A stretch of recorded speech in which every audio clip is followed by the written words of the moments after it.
Shalom, shalom, friends. Thank you so much for joining us today. We are very excited to explore this exciting new book, Fear No Pharaoh: American Jews, the Civil War, and the Fight to End Slavery. We're here with Richard Kreitner, who is the author of this book, Fear No Pharaoh: American Jews, the Civil War, and the Fight to End Slavery, just published this year.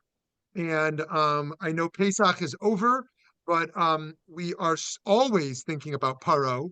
We're always thinking about Yetziat Mitzrayim, leaving Egypt. And we're always thinking about that historically, theologically, and in the contemporary moments of continuing to resist against forces of evil. He's also the author of Break It Up: Secession, Division, and the Secret History of America's Imperfect Union, published in 2020. Contributing writer for The Nation and Hudson Valley magazines, as well as the host of the podcast Think Back. He lives in Beacon, New York. Richard Kreitner, thank you for joining us. Thank you, Rabbi. Thank you for having me. I appreciate it. So looking forward to this. I have many questions to ask you. And then we're going to see if just a few guests that we've welcomed into the room, plus some guests on the live stream, if they have any questions they want to add. Otherwise, I will have more to go in as well. So the title, Fear No Pharaoh, evokes the Exodus narrative. Your book examines the varied responses of American Jews to slavery and to emancipation. Firstly, what motivated you to explore this particular facet of Jewish American history? And secondly, how does this biblical story inform the moral and political dilemmas faced by Jews during the Civil War era? Yeah, sure. I think I can combine these. I first got interested in the story as an undergraduate at McGill University in Montreal, where I was taking a year-long seminar in American Jewish history. And pretty quickly, it's fairly early in American Jewish history that this story crops up. I just got really interested in the story of American Jews and American slavery. What happens when one people defined by a ancient experience of slavery, of bondage, finds refuge in a country defined by an ongoing experience of slavery, only they're not the ones who are actually enslaved. What dilemmas, moral, political, social, religious, theological for some of them, does that raise? I immediately got interested in the Jewish abolitionists, this handful of anti-slavery activists who were Jews, and to what extent they were drawing on Exodus in informing their activism. So I wrote a paper about it. It turns out some did, some did not draw on Exodus and on the Jewish tradition. And then the story just kind of stuck with me all through the 2010s as Black Lives Matter became, a very prominent movement. And every Passover, I would just kind of sit there and be like, why are we not talking about this? Why are we not talking about the way that slavery has shaped the American Jewish experience? The legacy has shaped it even into the 21st century. And then I kind of decided to build a whole book out of it. So awesome, so cool. So the case for abolition from the Exodus story is pretty easy to make. Although I'm curious if people were creative. Um, but what types of arguments do we see from pro-slavery advocates based on Jewish tradition? Yeah, I mean, well, they would point out that slavery, existed in the time of the patriarchs, that Abraham owned slaves, that everybody in the Bible owned slaves, and even that, the Jews, when they formed their own independent kingdom after leaving slavery in Egypt, did not abolish slavery. One of the first things that they do when they leave Egypt is to come up with laws to govern the practice of slavery in their own, among their own people. And those are, in some sense, ameliorating the condition of enslaved people. So that would be the abolitionist argument, is that clearly there's an anti-slavery bent to this document, as some abolitionists argued about the US Constitution, where others would say that may be the case, but slavery still existed, and there's no indication that, say, Moses or anybody else at that time expected that slavery would really die away. So there's certainly arguments to be made on the basis of Exodus and the larger Torah, for and against slavery in the 19th century United States. So and is there any redeeming feature to the pro-slavery Jewish figures? Meaning, are they simply justifying, or is there any sort of call for humane treatment within their advocacy? I didn't really see that too much. There's a couple figures who were more or less, pro and anti-slavery was not really a black and white dichotomy. There's the person I talk about in the book, and some of the reviews have kind of highlighted a guy named Moses Levy, who owned a plantation in Florida, which was worked by enslaved people, but he had himself anti-slavery ideas and thought that he would practice bondage in a way that comported with the Torah's, principles and restrictions on owning slaves, such as that, they need to be treated in some kind of decent manner, and sent away with parting gifts, as your own work has highlighted, when they leave slavery. Um, and so he thought that in owning slavery and doing it in a benevolent, kind of Torah-friendly way, he was doing something to ease the institution out of existence. So there was a kind of gradations here. It wasn't black and white. Yeah. Okay. So when you highlight you highlight just a whole spectrum of Jewish perspectives here, from abolitionists like David Einhorn to pro-slavery figures like Judah Benjamin. What does this diversity reveal about the challenges of identity and assimilation in 19th century America? Yeah, as you say, there's a whole spectrum of kind of possible options, a whole menu, from pro-slavery to anti-slavery. And I think it reveals different ways that they all weighed, to use the word weigh in two different manners, different considerations that they were dealing with. To what extent should Jews look out only for themselves? To what extent were they responsible to look out for many others? Rabbi Einhorn was a Reform rabbi, so other people in the book would have considered him hardly Jewish at all. Whereas Judah Benjamin, to the very far right on the political spectrum that you talk about, had really no Jewish identity to speak of. He did not convert, but he really had no knowledge of the Jewish tradition, and he had no connections to organized Judaism. So all these people, based off biography, inclination, ambitions, hopes, ideas, were all trying to do different things, and were responding to slavery basically as a means to whatever end they had in mind. For Judah Benjamin, it was a form of political power and material comfort. For Rabbi Einhorn, it was a very kind of philosophical, idealist vision of what the purpose of being Jewish was in the world. Hmm. I'm curious if you see anything from one way or the other from Orthodox Jews, because it's relatively recent in America that Orthodox Jews are demonstrating their political power and using their voice beyond kind of their local parochial communities. Reform Judaism for a long time has viewed the public sphere as part of their playing field. But I wonder in your research if you saw anything out of Orthodox Judaism. Yeah, I mean, until roughly halfway through the book, there's really no name for Orthodox Judaism because there was nobody questioning the fact that it was Judaism.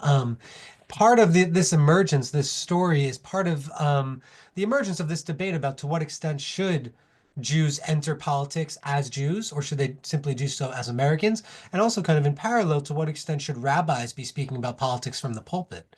And both of those debates cut across, denominational grounds. So there's Orthodox rabbis who believe that Jews should be getting very involved in secular politics, and those who don't, and same with the reformers. And there's also really no one-to-one relationship you can draw between a person's political views and their religious views. So not all, the one Orthodox rabbi who I talk about in the book, Morris Jacob Rafal, was Orthodox and pro-slavery, but there were also anti-slavery Orthodox rabbis and a similar diversity held on the Reform side.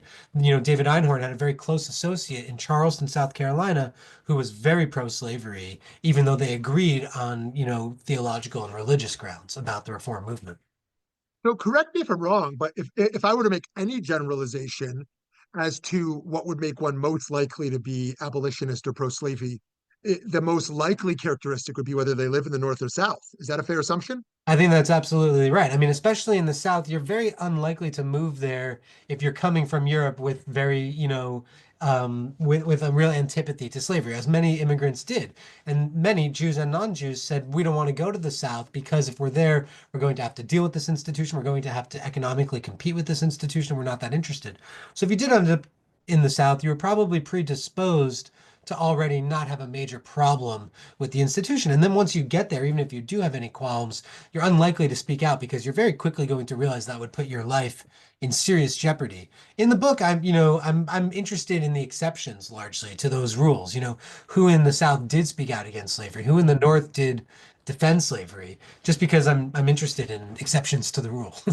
Well, so what are some examples of some consequences that they faced socially um, for for bucking the trends? Yeah, I mean, well, there's a whole section about this about Southerners in the 1850s who did criticize slavery for moral or other reasons. So there's a guy named Solomon Haydenfelt in Alabama, who publishes an essay criticizing slavery as an economic institution. He really thinks it holds people back, white people, keeps them impoverished. So his problem with slavery is not moral, but he thinks that it's not good for the ordinary white person. So it's a fairly kind of moderate criticism of slavery. Even so, he's basically run out of the state and he has to relocate to California, where he becomes a fairly prominent lawyer. And there's a bunch of examples of that, Einhorn is a perfect example. He's a rabbi in Baltimore, born in Germany, comes to Baltimore in 1855, which is a slave city, in Maryland, a slave state, immediately starts denouncing slavery.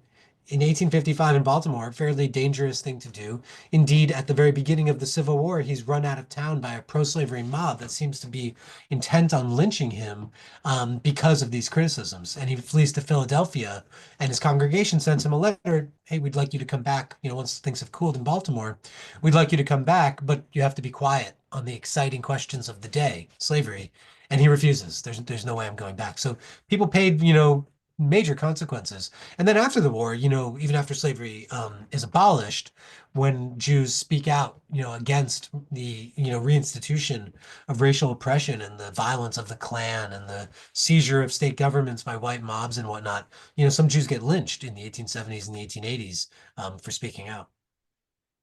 So, Ernestine Rose is portrayed as a radical abolitionist and feminist. How did her Jewish background influence her activism? And what challenges did she face within both Jewish and broader societal contexts? Yeah, this is a tough question. I don't know if a lot of people know about Ernestine Rose. She's a fascinating figure. She's the daughter of a rabbi in Poland.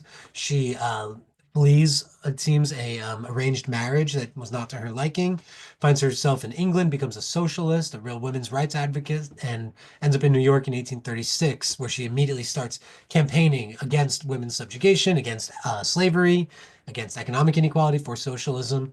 Um, and yeah, she's a hardcore atheist is the other very important thing about her, a kind of almost Christopher Hitchens style, really assertive new atheist type of person who organizes infidel conventions, as she calls them, and sees herself as in the vein of Thomas Paine.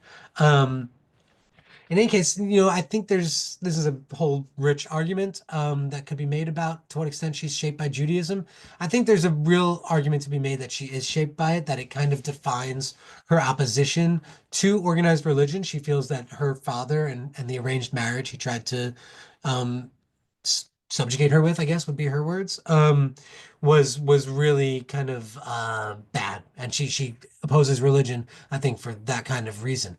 But she also sometimes draws on her identity as a Jew and on the long history of oppression of Jews in Egypt and long afterwards, the Inquisition, to argue against autocratic power and organized religion, and against slavery. So I think that she really is kind of defined by her Judaism, even though she would probably deny it as vociferously as Judah Benjamin on the complete opposite side of the political spectrum.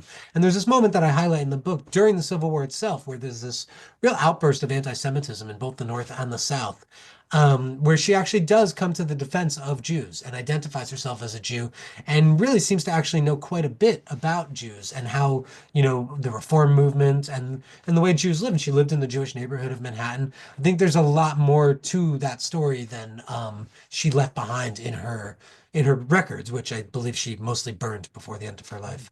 But I think she Very, was, really Jewish from beginning to end. very interesting. Do we have any knowledge of there being any Black Jews who were slaves in America? Yeah, absolutely. Absolutely. Some Christian masters and some Jewish masters, gave a lot of thought to trying to kind of spread their religion to their enslaved servants. There are some accounts that say that some Jews in the Caribbean did that more so than their Christian masters, who were more intent on keeping their bondspeople illiterate, and having nothing to do with organized religion. But that was not the case for many. Um, There's a famous story of a gentleman named Billy Simons, who's a black Charlestonian who was enslaved, delivered newspapers, I believe.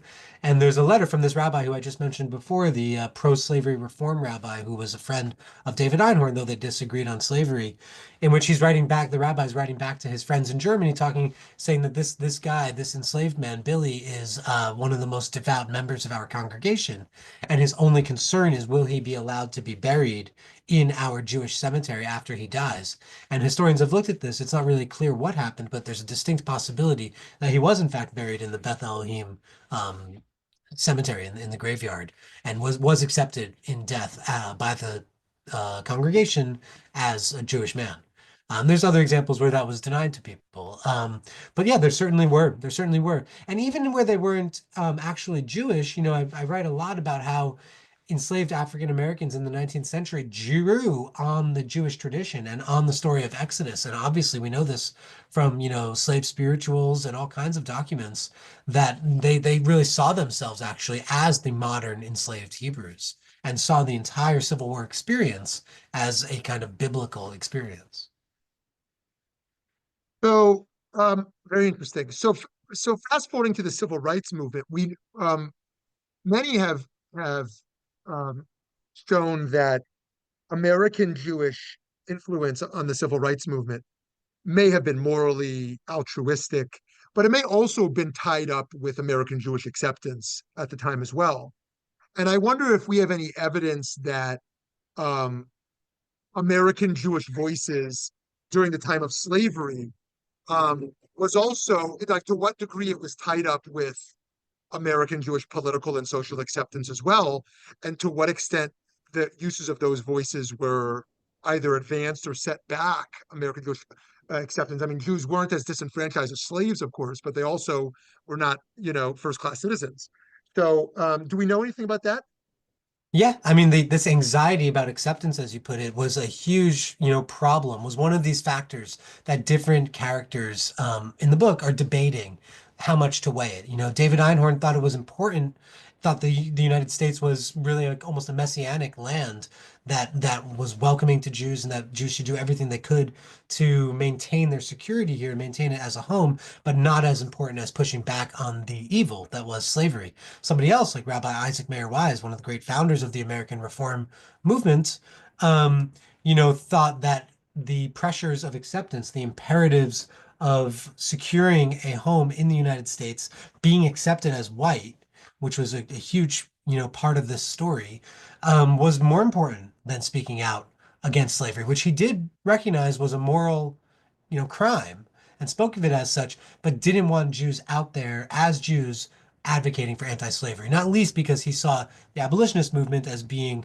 potentially an anti-Semitic movement, certainly an overtly Christian movement, and he thought that Jews would be doing more harm than good, certainly for themselves, by aligning with the abolitionist movement. So for him, this anxiety over acceptance was kind of the overarching factor, and everything else, even something as morally problematic as slavery, was of secondary importance. Oh, interesting. So to fast forward to today, given the various moral complexities that you uncover, what do you think are some of the potential lessons that contemporary Jewish communities can draw from this history in addressing issues of justice and inequality today? Yeah, I mean, I start the book with this idea that there were in the 19th century, there are today, and I think really always have been, at least in the modern era, two interpretations of Exodus. One, that it's a story about Jewish freedom. It's a story about national belonging. And the political imperative that you can draw from that is that we should do everything possible to prevent ourselves from ever being oppressed, certainly enslaved again. That's one view of a sort of particularistic nationalistic view. And then there's another view, a universalist view, which is that the story of Exodus, the lesson of it, the reason why it's been adopted by enslaved African Americans in the 19th century and so many other groups, is that it's a universal story of human liberation and of the obligations that liberation entails, which is to say, prevent others from being enslaved or oppressed ever again. That's a story of human freedom. And that means that we should act not just for ourselves, but for everybody. And those two interpretations lead to very different political positions in the 1850s, in the Civil War period, and obviously today. And the book is a history. I try not to be too kind of prescriptive or present-minded, not least because I want it to be read in 10 years, 20 years. But I think these issues will still be alive with us then, whatever that world is. And, I think we should all strive to want to appear in the history books to be written a century or two from now as somebody like David Einhorn, who spoke out against slavery in Baltimore and even paid for it nearly with his life, but certainly with his position as rabbi in Baltimore, and less so somebody like Morris Jacob Rafal, who defended slavery as biblically justified on the eve of the Civil War, and even somebody like Isaac Mayer Wise, who believed that expediency and acceptance were the ultimate ends really of Jewish politics and not morality and values. Hmm. So for historical integrity, it makes sense to cover both sides fully as you have, and the whole spectrum of viewpoints during that time period. But why not just build up the abolitionist side? Like if one of the goals is to kind of show models of that, like what is the benefit today to being able to see how the Exodus story can be used in a way that can blind us for to injustice? Yeah, that's a great question. I mean, my inclination, with the other books that I've written and I'm working on, is a kind of narrative history, and a less kind of programmatic manifesto. Um, I think that all those kinds of ideas and what I'm also not shy on the page about what I believe and who I agree with and who I think was noble Mm-hmm. and who was ignoble. Mm-hmm. But I built out the book around these other characters and trying to understand the other side, really. Yeah, I've joked like one subtitle for the book could be the good, the bad, and the ugly. So why did I want to focus on the bad and the ugly? I wanted to understand their position. How did they see themselves as acting in the 19th century and why? It seems almost inexplicable to us today. How could a Jew defend slavery, not care enough about slavery to speak out about it, or even have a Passover Seder served by enslaved people? How can you do that?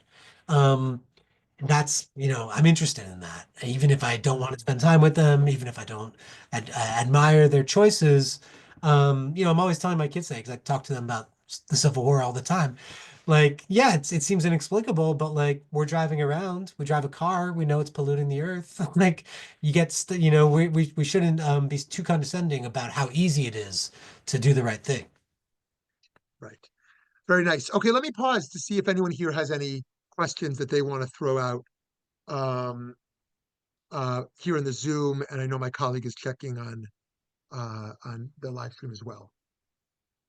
While we wait, I just want to tell you about this picture behind me. Everybody always thinks it's George Washington, but it was actually made for me by the creative director of The Nation magazine. It's actually Bernie Sanders in the guise of a founding father, just to confirm that, because somebody recently thought it was just a boring George Washington picture. Oh, that's funny. Very interesting. Yes, hi Reva, you want to jump in? I do. So first of all, I have to say I love that you're doing this talk tonight. And I at our family Seder, I talked all about your book Oh, uh, thank you. because for years my kids and I would always say like, how could, and you just said it, how is it possible that people could have a Seder and have the meal served by enslaved people? I mean, it just like it seems like how is it possible? So I'm glad that you said that. And when I saw your book, I said, oh, this might be the answer to the question we've been asking all these years. So I first really want to thank you for that. And I was also intrigued in the book how you answered another debate we've been having in our family for years about, was it just Judah Benjamin and two other people in the Mhm. South who were Jews who were pro-slavery, or was it more ingrained, right? And I was very moved at one point in your book when you talk about, a butcher might have had an enslaved person helping in the butcher shop. It wasn't just the three plantation owners. It really may have been a little bit more widespread. So I really painfully appreciated seeing that as well. And I guess when you were just talking earlier, when you mentioned that Jews were lynched as Reconstruction was being overturned, can you say more about that? I never really, everyone talks about Leo Frank as the Jew who was lynched, but Mhm. was that really a thing that there were Jews who were lynched in that time? And I mean, that's kind of crazy. Yeah, well, thank you so much. I appreciate you talking up the book at at the Seder. Um, Yeah, it was a story. There's been scholarship on this. It wasn't, they weren't targeted massively out of proportion to other um white people who crossed racial barriers, but Jews in the South were in a position to cross racial barriers. Many of them were store owners, who ran these crossroads stores where they served a black clientele. That was a very common thing in the South. Which was tolerated to an extent by the white, majority. But if that crossed the line and you started getting involved in Republican Party politics and being too overt with your disrespect for the social mores of the segregated South, you could find yourself in trouble. One of those Jews who was lynched in I think 1867 or something was a Confederate veteran. You know, the first iteration of the Ku Klux Klan, however, was not really anti-Semitic in the way that the second and third were. So there's if you want to be disturbed, there's a disturbing story in the book about Bernard Baruch, the advisor to FDR, who discovered among his father's belongings in the early 1870s a Klan robe. His father was a Jewish immigrant, doctor in the South, and a member of the Ku Klux Klan. And Bernard Baruch writes in his memoir about being proud and he and his brother being proud of finding that because the Klan were these very celebrated, heroes of the post-Civil War South.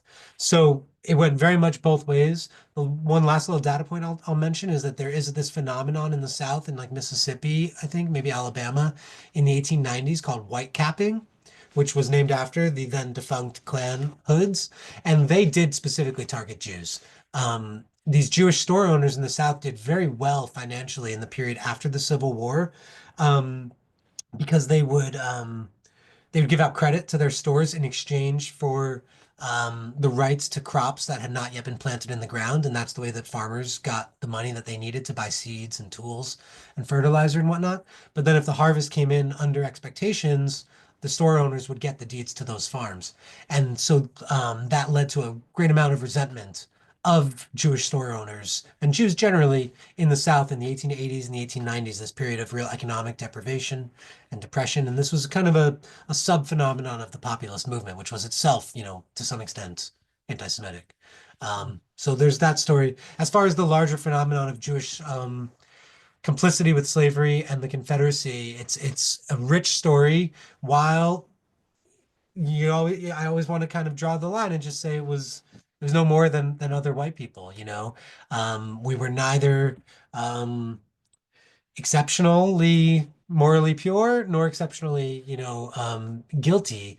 But I think because many of these people were immigrants and because we sit down to a holiday every year that's about slavery, it was in some extent, it could not be a Jewish experience of all of this.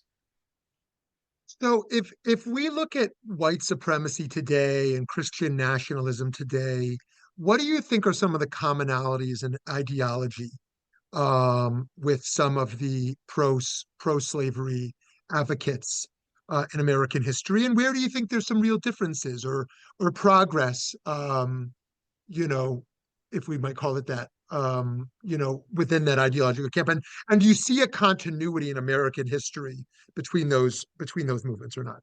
Yeah, I mean, I'm not a scholar of white Yeah, supremacy, certainly in the yeah. present day. I mean, I see a direct continuity. I'd be pretty hard pressed to describe the differences, other than the fact that nobody's explicitly, so far as I know, calling for the return of actual enslavement.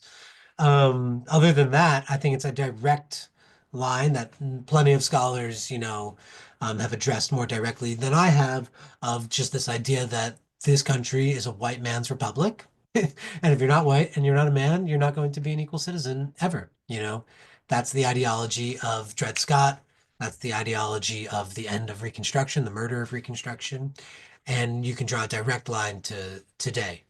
Even while obviously Trump in his his recent election managed to increase the vote among, certain populations of Black and Hispanic people. I don't think it changes the fact that that's what the ideology is. That's what it's always been. And to get a little preachy, like I think we as Jews should have, no part in that. Mhm. So some have argued that in some ways slavery hasn't ended, whether they point to the new Jim Crow and mass incarceration, whether they point to minimum wage laws and yes, their body isn't owned, but the lack of social mobility, Um, and so I wonder how you might think of the political advocacy that does kind of maintain some versions of slavery or lack of mobility, and how much do you connect that to race ultimately? Yeah, it's a really good question. I mean, the one thing I would add, what I realized kind of early on in working on this book and thinking about slavery and thinking what happened to slavery, my conclusion was that slavery's been outsourced. Who made this shirt? Right. I don't know what the tag is. It's probably Bangladesh or something. Like that's slavery exists for sure. And we're all, as nearly as complicit, I would say, as our forebears were. And Mhm. probably more complacent even. Mm. As for in this country, I'm not sure if I've got a good answer. I see it as very directly connected. The total nonchalance with which we greet the carceral state, police brutality, even after so many prominent televised lynchings and murders. I mean, yeah, we've made a lot of progress, but we're very much in the same world as the people in this book. Thank you. So, friends, this conversation today has been about Fear No Pharaoh, American Jews, the Civil War, and the fight to end slavery. We recommend understanding this history in its fullness and the integrity of this book to show the full spectrum of ideologies. Richard, if you want to share any closing remarks, whether it's around how you hope readers might reconsider the role of Jews in American history, or what you think this means for this moment. Any just closing thoughts you want to offer? Sure, yeah. I mean, I think one thing that the book shows is that we're not exempt from this stuff. I think when there was a big national reckoning about this stuff around the 1619 Project, 2020 protests, I think, there's a lot of self-accounting and stuff in the Jewish community, but I still think there's some extent to which we believe ourselves as a community to be exempt from the actual crimes, the actual traumas, even if it's on us to kind of deal with it now. That's really not the case. There are 50,000 Jews in the United States in 1850. 150,000 by the eve of the Civil War. That's not that many. That's not as many as would come from Europe, millions in the decades to follow. But there was a very large and thriving Jewish community in this country that faced many of the same questions that we deal with today. And all the different kind of forms and types of ways of doing Jewish politics in America that we think of today all date back to this period. This is the kind of unwritten chapter one of the American Jewish story, of the story of blacks and Jews, the story of American Jews and social justice and civil rights. I think it's absolutely I'm selling it here, but I think it's absolutely essential to understand how we got to this point and what we should do now. Beautiful. Friends, thank you all for joining us. Richard Kreitner, thank you for joining us and wishing you continued success with this book and beyond. Thank you so much. I appreciate it.